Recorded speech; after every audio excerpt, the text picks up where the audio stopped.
Okay, part 3. Yeah, I know. I got a little wordy in that. I'm not gonna go past to part 3. All I'm going to say, because you can read it, all in the book, everything in the book. Um, I will say this: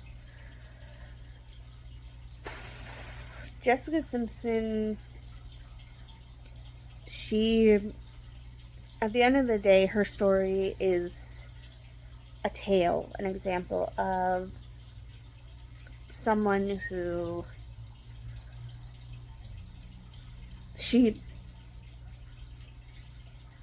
that persevered when, in all honesty, her mental health was deteriorating, and despite all of the mental deterioration, all despite the fact that people overlooked her as a person and kept making excuses as to why they didn't step up and help her or kind of help her to navigate better, because a lot of people let her down. They weren't. It's not like she was abused. Well, mm, read the book. There are a few. There's a few things in there that technically, yes, she was abused, but and she was, and I'm not disrespecting or diminishing the abuse she went through, but in this case, the abuse should be read in her own words, because she acknowledges the fact that she's very self-aware person, which takes a lot of guts, um, and it's honestly the self-awareness I think is what saved her in the end. Yes, she says she definitely says that it's her children and her current husband, and they did play big roles. And her sister um, played a big role into it a lot. But I think it's that self awareness that she had, and when she finally had the opportunity to be like, enough is enough, and you reach that point, you really do.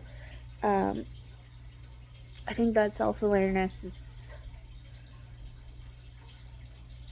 is what brings it all together. Um, I'm I know I've done book reviews on 2 stars now, and but honestly, autobiographies, I only read them so that I can kind of get a glimpse in behind the scenes glimpse, because I've always asked questions. I've always noticed small details. I've always heard the back and forth of people's opinions and whatnot. So if you're looking for an autobiography, be careful, especially for the ones that are written by other people. But these autobiographies, the ones that are written by the people themselves, I will warn you, yes, even the person themselves who's writing them, it'll go through probably heavy editing or certain things if they don't have certain things in place. But you still see the genuine person. You still see it. And although real life isn't, sometimes a lot of people don't like autobiographies because they don't, they have their own real lives, and sometimes books they just want to use to escape from. Autobiographies are good because they give you more of an awareness. So if I was to rate this book, honestly, I would give it a 7 out of 10 stars. But that's because I have my own opinions of it. And yes, I know it seems like these reviews and stuff, and I go into certain things, but I don't go into all of it. And once you read the book, you're probably gonna have a heck of a lot of questions too. It's because I will get random thoughts and stuff like this. Books about people, pop stars,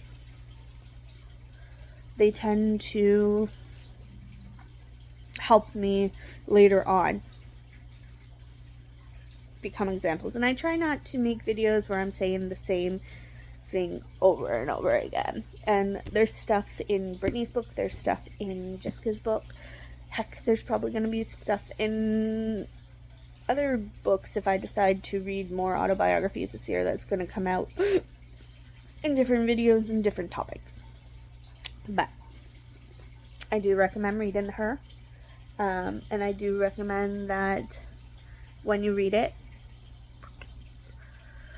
with an open mind. Read it with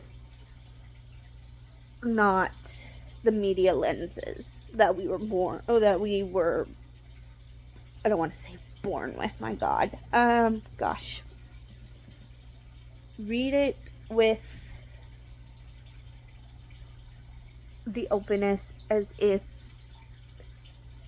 you haven't actually followed her most of your life, or she wasn't a big name.